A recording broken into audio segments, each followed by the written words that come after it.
So like I was saying before, with the wiring, this is what I do. I connect these together.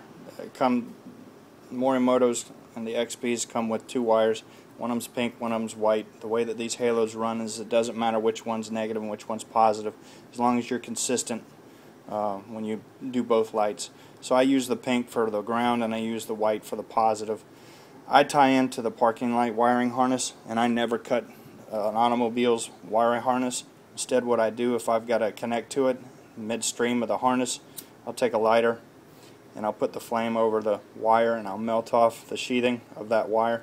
I'll pull that back to expose the wires, and then what I do is I take and I clip these metal clips off and I strip these, and then I wrap it around that exposed wire that I just made on the harness, and then I solder it together. And that's how I tie into the parking light.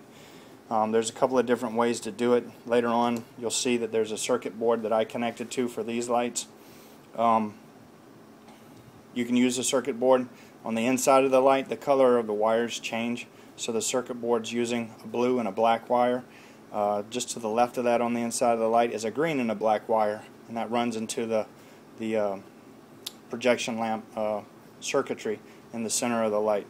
On the back of the light you have the harness, and it comes into the inside of the light with the black with white stripe, yellow, and a green. And you can connect outside of the light using any one of those. The yellow would be your power source and the black and white would be your ground. So that's what I use to do the wiring for these, and then do this one light first, and then I copy whatever I did and make sure that I do the same thing to the other light. Now I wanted to talk about paint. I go to Automotive Touch-Up and get the paint. On the door seal of your driver's side door is your VIN number, and there's also a paint code. Get that paint code, go to their website, Automotive Touch-Up, and you're going to order yourself a base coat, and you're going to order your clear gloss coat. On the website it recommends an adhesion promoter. It's a waste of money. Don't do it. You don't need it. It's not for this application. Also, you want to do a sandable primer, some sort of a primer.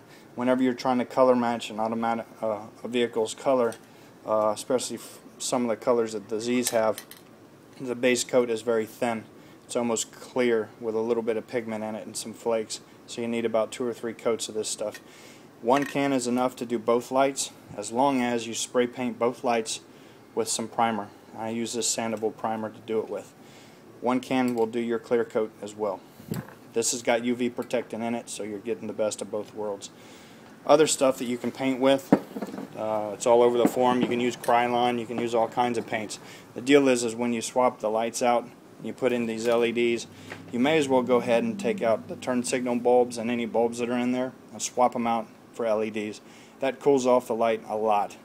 That light is the temperature inside the light is what causes paint to bubble. You can use any kind of paint that you want except for heat, high heat type paints like the ceramic paints and the stuff you'd use on an engine block and brake calipers. You don't want to use that because it doesn't disperse the heat very well. It'll bubble up a couple of days afterwards. But as far as what type, you can use pretty much anything that you can buy in the automotive section in your store, and it works fine. People tend to like the Krylon. I've used Krylon. I've used 100 other different types of paints, and they all work. Alright, so that's what we got for the paint. Okay, thanks.